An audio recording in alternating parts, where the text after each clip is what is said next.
월드컵 3차 예선 조추첨이 끝난 이후에 아무래도 우리가 속해 있는 B조가 A조와 C조에 비해서는 확연하게 좀 쉬운 조기 때문에 기본적으로 우리가 꿀조에 속해 있다 라는 이제 이야기들이 좀 나오고 있는데, 뭐 당연하게도 이제 뭐 2포트, 3포트 쭉 이제 포트를 나열해 보면 그 포트에서 가장 어려운 팀은 모두 피했어요. 그렇다는 건 뭐 당연하게도 A조와 C조의 그 어려운 팀들이 좀 분산이 됐다는 얘기겠죠. 그래서 우리가 속해 있는 이라크, 요르단, 오만, 팔레스타인, 쿠웨이트, 일단은 우리가 다 중동 원정을 가야 되는 일정이다 보니까 이제 좀 어렵지 않느냐 라는 이야기가 있지만, 전체적으로 봤을 때는 뭐 중동으로 가는 것을 감안하더라도 우리가 가장 좋은 조에 속해 있는 것은 맞아 보인다. 다만 이제 여기서 우리가 좀 기억해야 될 것은 아시안컵 때 우리가 이제 유럽의 이제 수준과 어느 정도 격차가 줄어든 것만큼 아시아에 있는 이제 우리보다 뭐 정말 현저하게 떨어지는 그런 팀들이 아니라 어느 정도는 규모가 있는 팀들은 우리와 격차가 좁혀진 면도 있어요. 특히나 우리 조에 속해 있는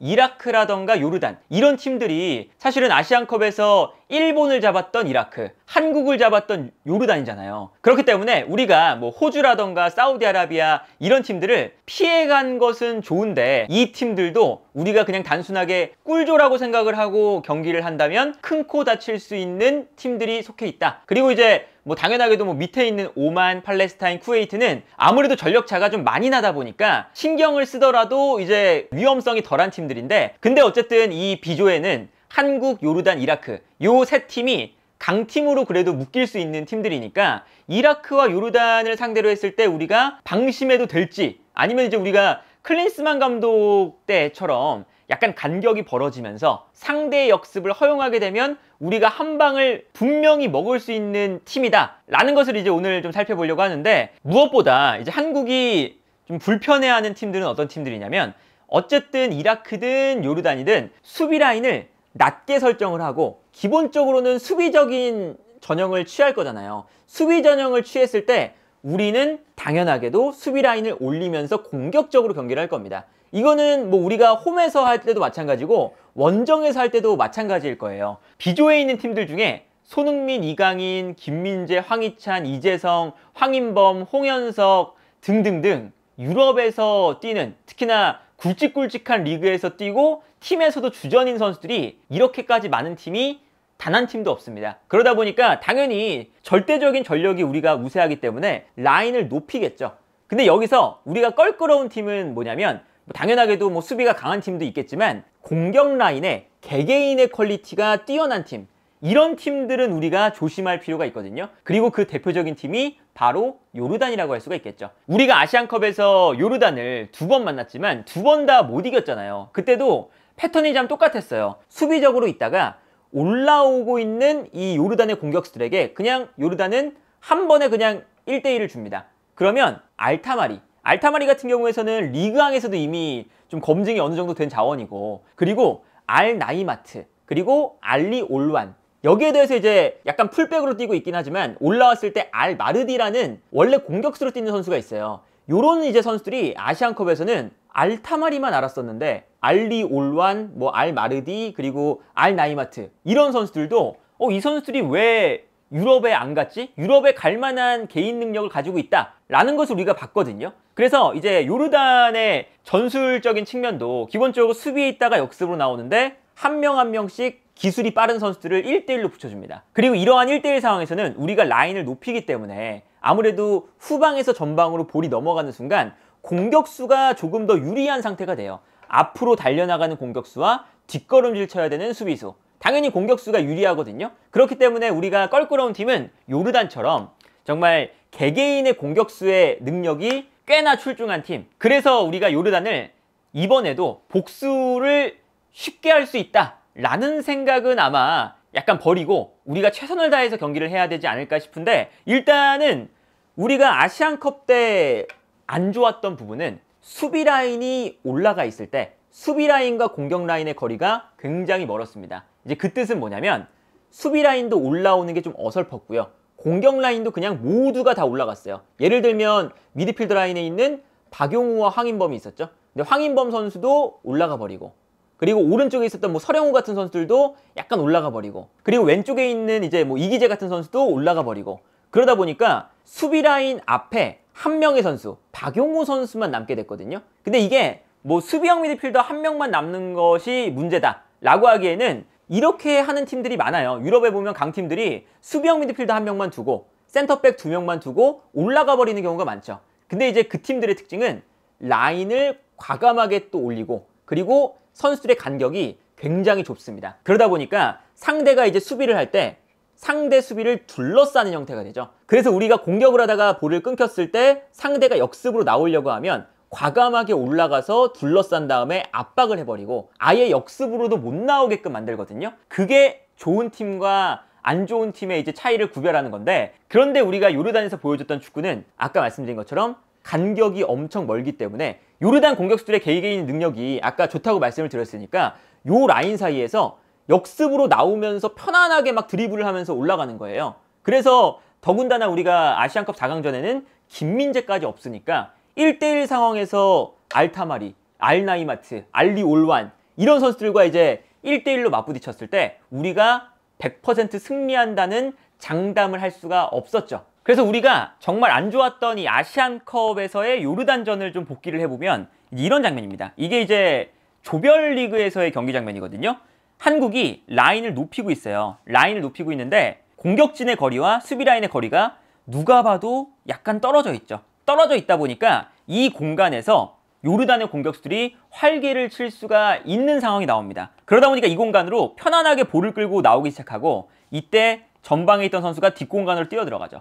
그리고 뛰어들어가는 선수에게 패스가 들어가면서 편안하게 한국의 뒷공간을 무너뜨리는 장면이 나옵니다. 물론 여기서 이제 김민재라는 우리가 1대1 경합 상황에 압도적인 선수 한 명이 있기 때문에 따라가 주면서 김민재가 마지막에서는 볼을 빼앗는 장면이 나오긴 하거든요. 이 장면도 보시면 우리가 조별리그에서 실점했던 장면이에요. 요 가운데 공간, 미드필더 라인과 수비 라인의 요 공간이 그냥 편안하게 열립니다. 그래서 안쪽에서 들어와서 이제 볼을 잡을 때 요르단의 공격수 알타마리가 편안하게 볼을 끌고 전방으로 달려나가고 있죠. 그리고 여기서 알타마리가 이제 김민재 선수랑 1대1이 돼요. 근데 김민재를 알타마리가 이제 제끼기에는 이제 아무래도 힘들다 보니까 볼을 끌고 가다가 슈팅을 합니다. 근데 이 슈팅이 우리 수비수의 몸에 맞고 뒤로 떨어지거든요. 근데 이 장면에서도 우리 공격진과 수비 라인의 거리가 멀다 보니까 수비 라인 앞 공간이 편안하게 나왔죠. 그래서 여기서 중거리 슈팅 요르단의 득점. 그래서 우리가 아시안컵 준결승 때 장면을 보면요, 우리의 공격진들이 올라가서 정말 많은 선수가 위치하고 있어요. 근데 여기서 요르단이 끊었습니다. 끊었으면 우리가 바로 뒤에서 누군가는 이 끊어 나오는 볼을 빨리 압박을 해서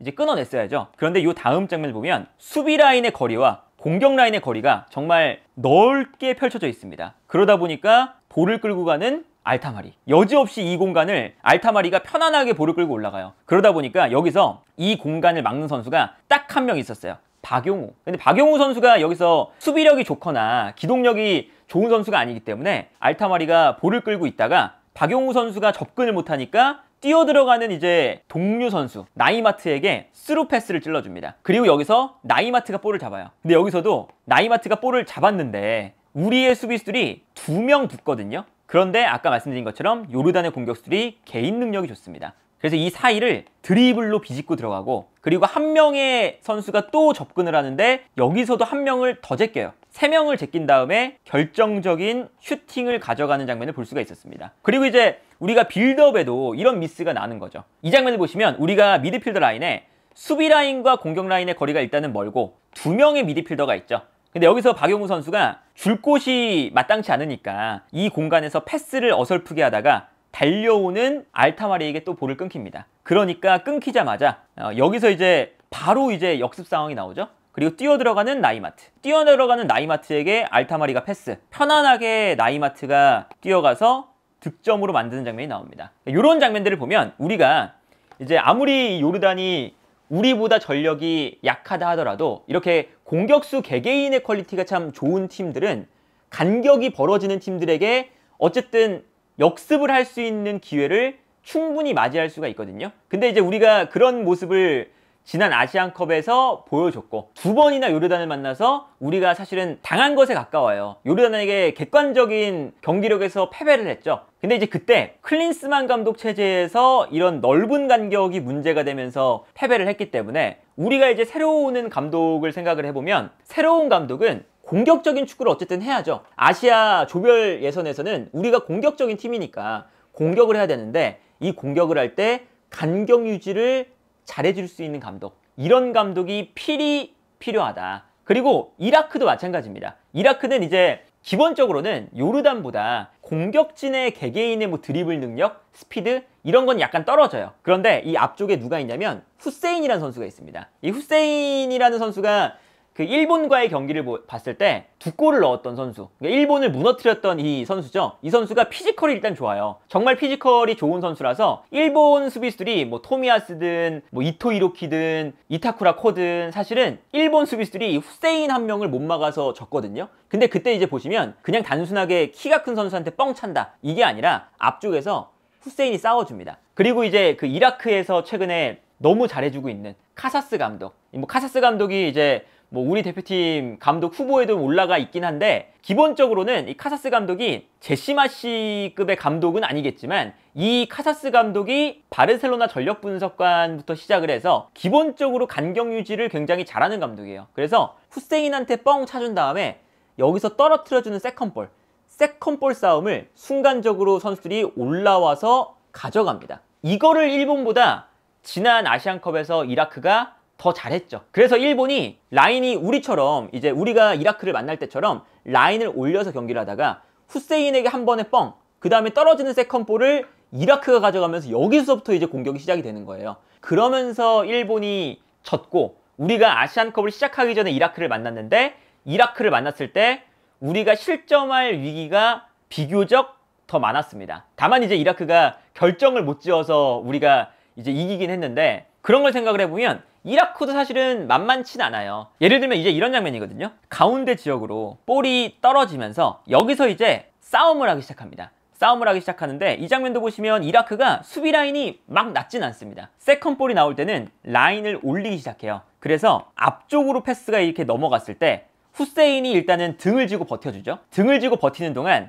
나머지 선수들이 후세인에게 달려듭니다. 그래서 이 다음 장면을 보면 후세인이 버티고 지킬 때 어느샌가 이라크 선수들이 주변에 모여들어서 이 공간에서 수적인 우위를 먼저 가져가는 걸 볼 수가 있어요. 그래서 여기서 이라크가 먼저 볼을 차지하게 되고 공격을 할 수가 있게 되는 거거든요. 클린스만 감독을 겪으면서 우리가 이제 알게 된 사실은, 스쿼드가 좋다고 해서 절대적으로 승리를 가져가는 건 아니구나, 감독의 역량이 참 중요하구나를 깨닫게 됐잖아요. 이제 그런 걸 생각을 해보면 이라크를 상대로도 우리가 그냥 편안하게, 그냥 스쿼드가 우리가 좋아서 찍어 누르는 형태의 경기로 가기는 이제는 힘들다. 그래서 우리가 뭐 2차 예선에서는 최근에 뭐 싱가포르라던가 중국을 만났을 때, 혹은 뭐 태국을 만났을 때는 아무래도 이제 그 팀들과 우리의 격차는 좀 많이 크기 때문에 우리가 라인을 좀 올리고, 그리고 임시 감독으로 해도 간격이 약간 벌어져도 1대1 상황에서 우리가 압도적으로 우위다 보니까, 그래서 이제 편안하게 좀 승리를 가져가는 게 있었는데, 요르단과 이라크 정도면 우리의 발목을 분명히 잡을 수 있는 팀들이고, 물론 이제 우리가 이제 비교적 A나 C조보다는 편안한 조에 속해 있지만, 다음 감독을 어떻게 정하느냐, 그리고 다음 감독이 전술적인 역량을 얼마나 잘 보여주느냐, 이 지점에 따라서 우리가 아시안컵처럼 발목을 잡히는 경기가 발생하느냐 발생하지 않느냐가 결정되지 않을까 싶고요. 우리가 3차 예선에서 부디 방심하지 말고 좋은 결과를, 어쨌든 좋은 조에 속해 있으니까 잘 가져왔으면 좋겠다는 생각이 드네요.